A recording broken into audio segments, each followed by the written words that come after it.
The sound you hear is what some experts claim to be a Bigfoot scream. Recorded in the state of Washington by a group of campers in 1971, it is regarded as the highest quality audio of the creature ever captured.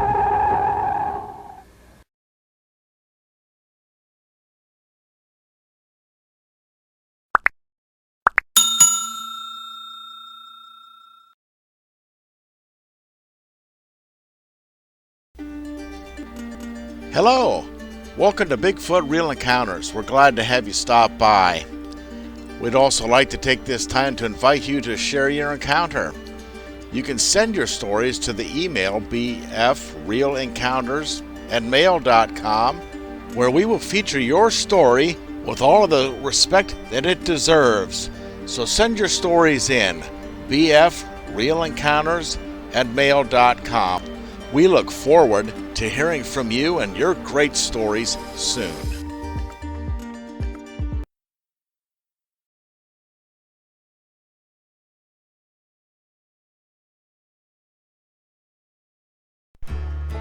Well, hello everybody. I hope everybody's well. This is Chris. Welcome back to Bigfoot Real Encounters. Or, for the first time, welcome to Bigfoot Real Encounters.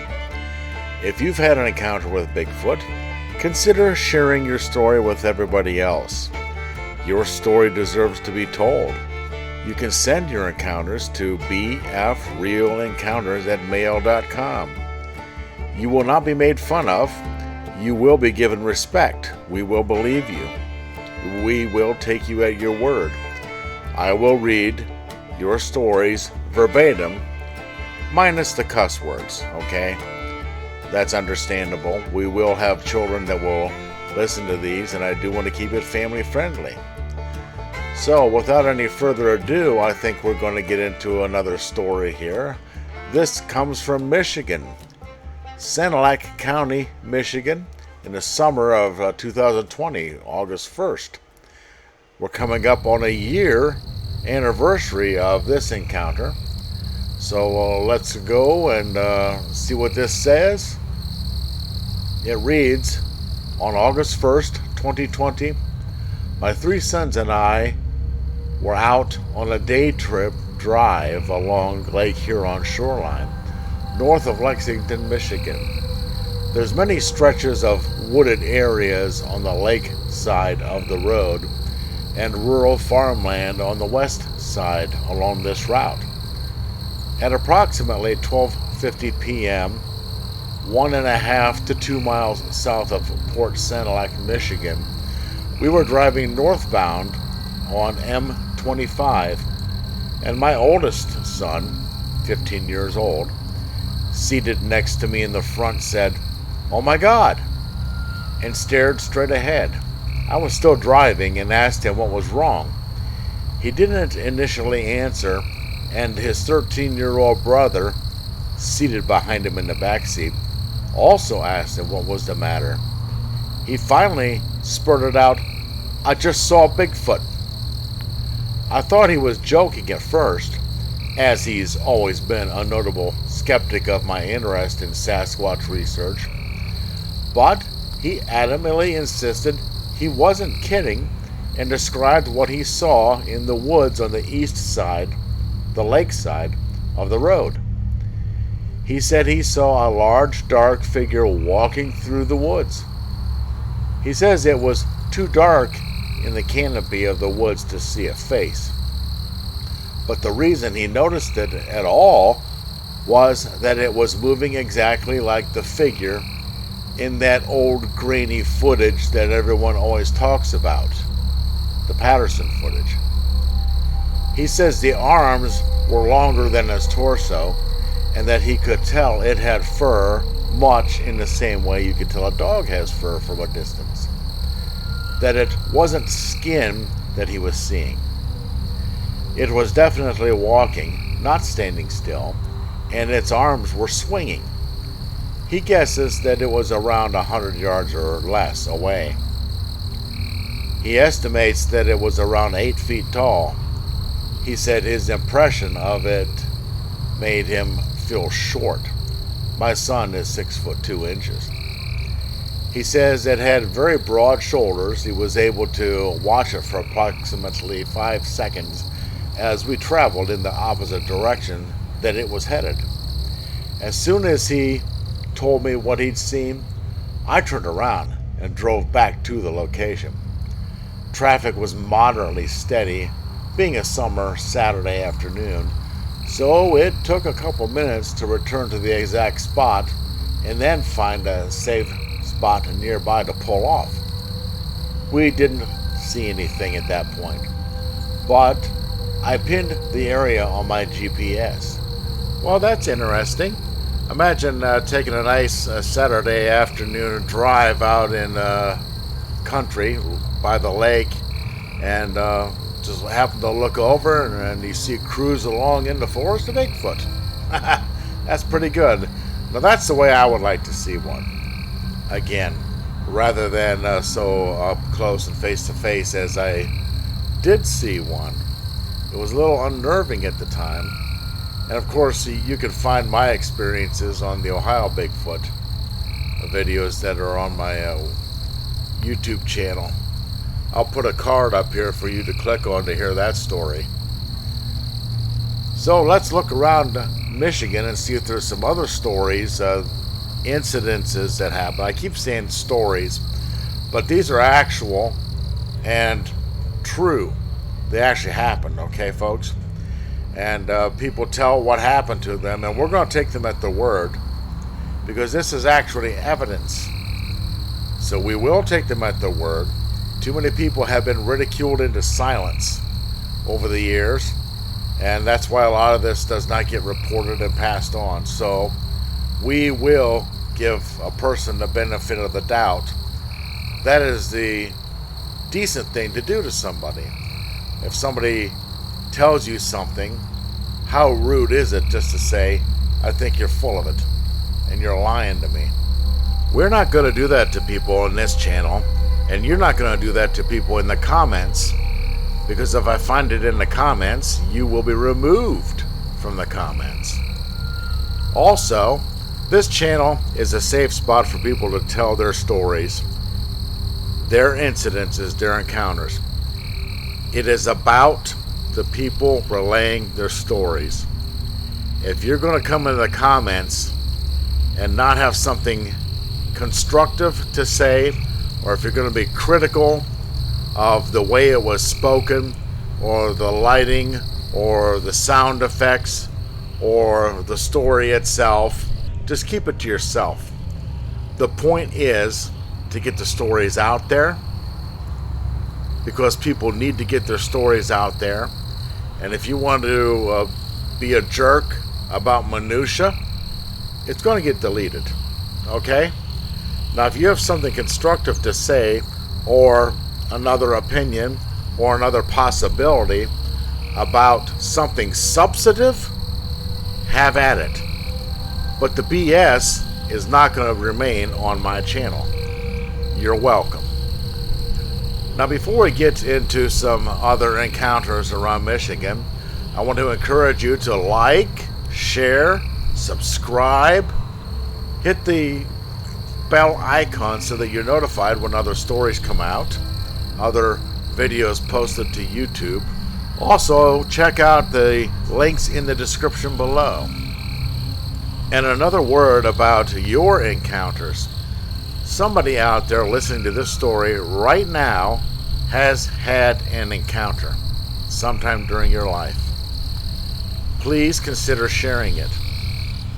I know that you may have shared it with somebody and got shut down. You weren't believed, and you don't really want to take a chance on not being believed again. Well, on this channel, you will be believed. Now is the time to get the stories out. It is becoming more and more accepted. More and more people are coming forth with their stories, with their evidence. That is eyewitness accounts. That is you. We will take you seriously. The State of Ohio Department of Natural Resources has begun a series of educational videos on the subject of Bigfoot. They're the first governmental agency to do so. They are acknowledging the existence of the Sasquatch. Okay? Now is the time to come forth with your encounters. You will be taken seriously. I encourage you, if not my channel, go ahead and send them to other channels, but get your story out. If you wish to send them to my channel, bfrealencounters@mail.com.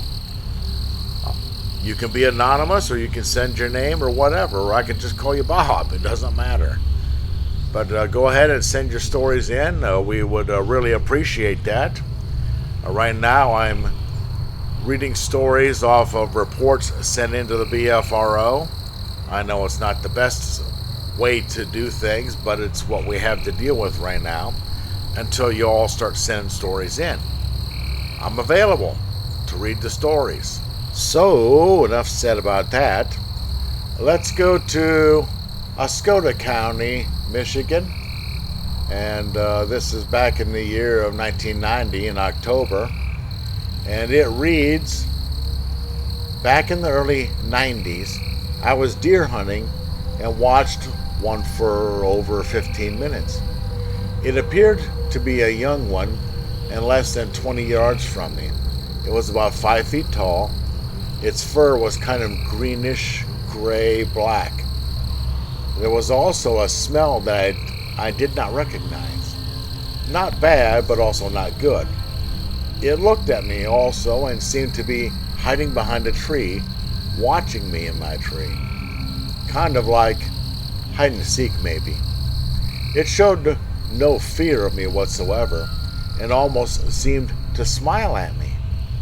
After watching one of your shows last season, that would be Finding Bigfoot show. This is on the BFRO website. And this is the website of the crew from Finding Bigfoot. So that's the show that the person reporting this talks about. So I'll go back to reading this. After watching one of your shows last season, I realized that what I saw was not too far from where you were when you were in Grayling, Michigan. I believe the guy you talked to was only a few miles from where I saw mine. I also heard an unfamiliar sound that I have never heard before or since, but hard to explain. After the sound, he or she turns and slowly walked away. I know every animal in the Michigan woods, and this was not one of them. But there is not enough room here to explain everything I saw and heard.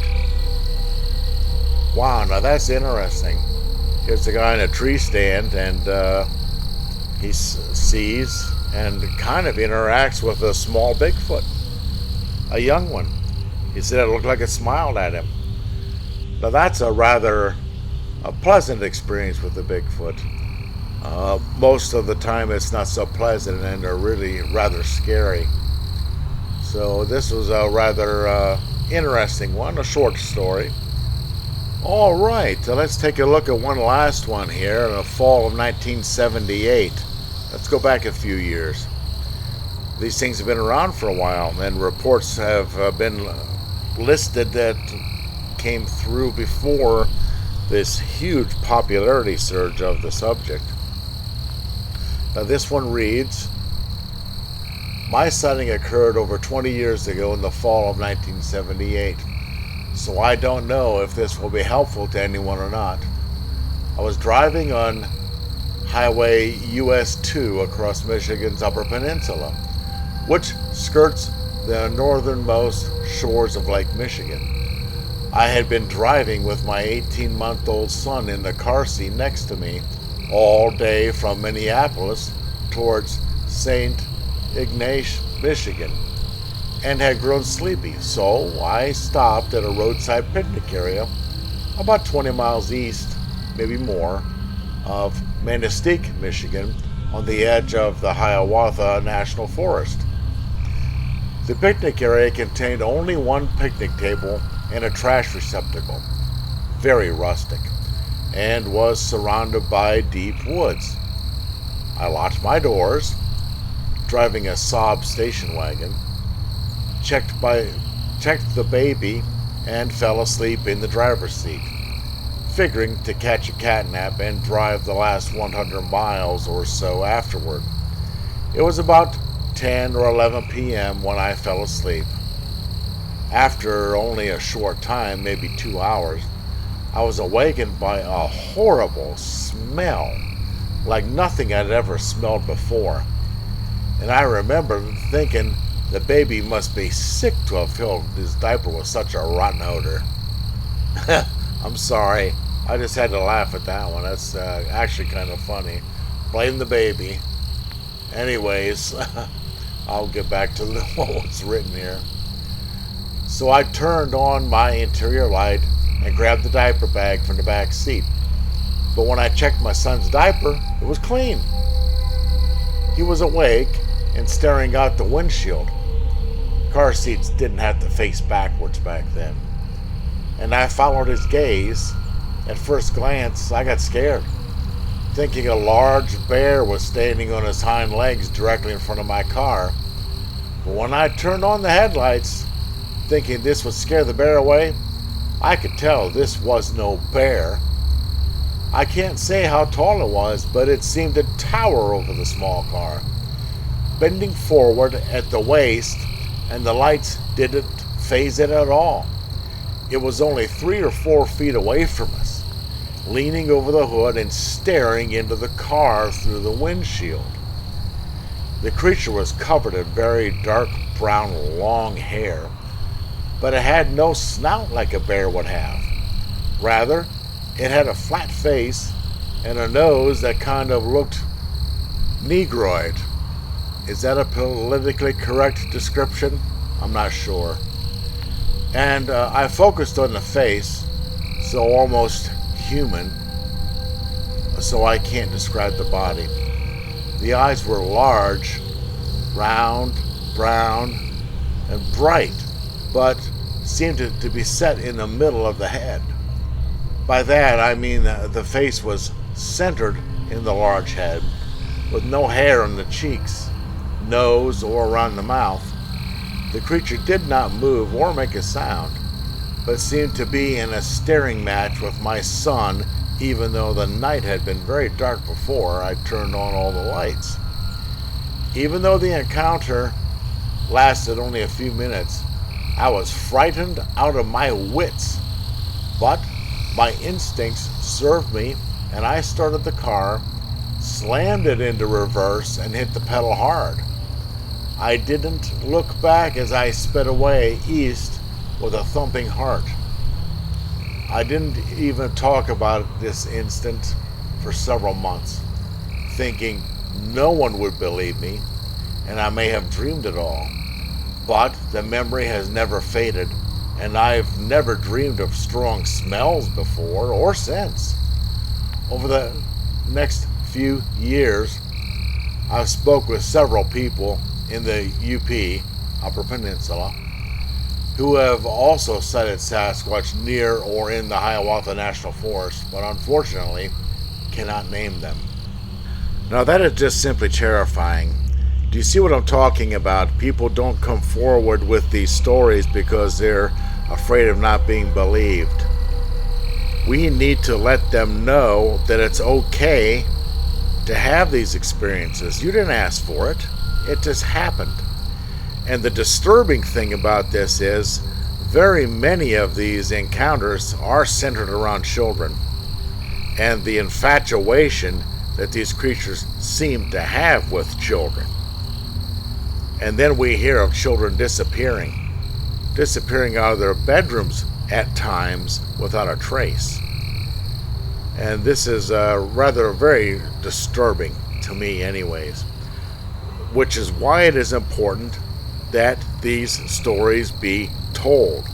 These encounters need to be publicized so that other people will be aware, if you do pull us alongside of the road in a picnic area, that you take extra precautions and are aware that you could possibly have a Bigfoot look in your window at your child because it's happened before, and that you have some type of a plan in case that it does happen.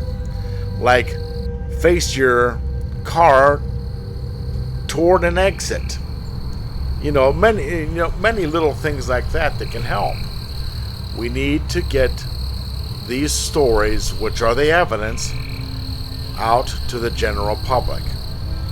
The Native Americans had always clued in their children by telling them about the Sasquatch and how to handle it if they come across them. And they had a plan, and they seem to have had fewer problems with them than people these days, because there are incidences which we hear about from ourselves. The government's not going to be telling us. They want to keep it down because it could impact commerce and tourism. And if they're discovered, it could put a hold on lumber and housing and building and all this type of thing. So there is a vested interest in big business and governments to keep this subject put down and quiet and a lid kept on it. So we tell each other ourselves. We don't have to rely on them. We, the people, will educate ourselves on it. So let's get these encounters in. If you've got one, tell it. We owe it to the next generations and other people to be aware that they're out there, and aware so that they can provide some type of readiness in case an encounter happens. So there we go. We've had a couple of stories, and very interesting. We're glad we hear them. Michigan has Bigfoot also, and I do believe we're going to find out that all of our states in this great country of ours have had encounters. And don't think that you have to be so remote to have an encounter. These beings seem to come just on the edges of society. They've been seen digging in dumpsters, in small wooded patches, noticing and watching people. So the next time you drive by a small wooded area, take a look. You never know what you might see. All right, everybody, we'll see you in the next one. Once again, another great story. Thanks for tuning in. Please share your encounter. Email us, bfrealencounters@mail.com. Your story is very important. We will treat it with the respect that it deserves. Also, be sure to smash the like button, share, and subscribe. Thanks once again. We look forward to hearing from you soon. Watch out for our next video. Maybe we'll feature yours. Have a great day.